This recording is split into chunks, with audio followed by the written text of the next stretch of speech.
కారపూసల order వచ్చింది. ఈ కారపూసల order అంటే ఎంత వచ్చిందని అనుకోగలరు మీరు. 6 kgs వచ్చింది. 6 kgsకి వాళ్ళే అమౌంట్ మొత్తం పే చేశారు వాళ్ళే. దీనికి ఏమేమి కావాలి అంటే దీనికి పుట్నానీలు 1 kg పుట్నానీలు, 100 గ్రాములు జీలకర్ర, ఆవాలు, జీలకర్ర, ఇంకేంటంటే వాము, ఉప్పు, కారము దీంట్లో కలిపేసినాం. మొత్తం కలిపేసేసి పిండి మొత్తం ఇలా తయారు చేసుకున్నాము. పుట్నానీళ్ళు వేసినాం, మినపగుండ్లు వేసినాం. ఇది మొత్తం పిండి తయారయ్యే విధానం. పిండి తయారైన తర్వాత ఇప్పుడు కలుపుతున్నాం ఫ్రెండ్స్. పిండి ఇది కలిపిన పిండి ఇది ఇలా కలిపేసేసి మొత్తము దీంట్లోకి నింపేస్తాం. మేము ఎలా వేస్తున్నాం. సూపర్ సూపర్, అసలు నోట్లో వేసుకుంటే కరిగిపోవాలా. మినపగుండ్లు పుట్నానీళ్ళు వేసినాం కదా, చాలా టేస్ట్గా ఉంటుంది.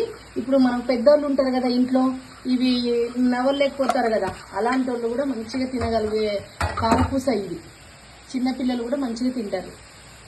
ఇలా గంషాటిలో నీళ్ళు కలుపుకొని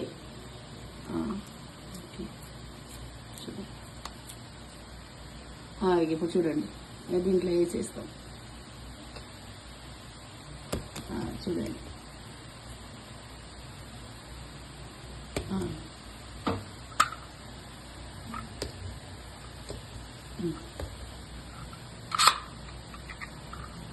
పూర్తిగా ఇలా నింపుకొని కారపూస చూడండి ఇలా వేస్తాం. గంషాట్ కానీ ఇలా వచ్చేస్తుంది.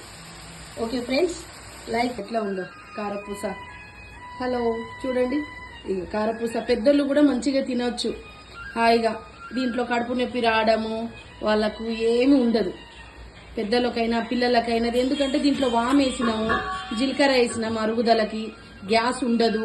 అన్నిట్లోటి ఇవేమంటే శనగపిండితో కాదుగా తయారు చేసింది, మినపగుండ్లతో తయారు చేసినాం కాబట్టి మంచిగా ఉంటుంది. పుట్నానీలు మినపగుండ్లు కలిపి చేసినాం కాబట్టి బాగుంటుంది. ఇట్లా మనకి తినంగానే యాసిడిటీ రావడం అట్లాంటిది ఏముండదు.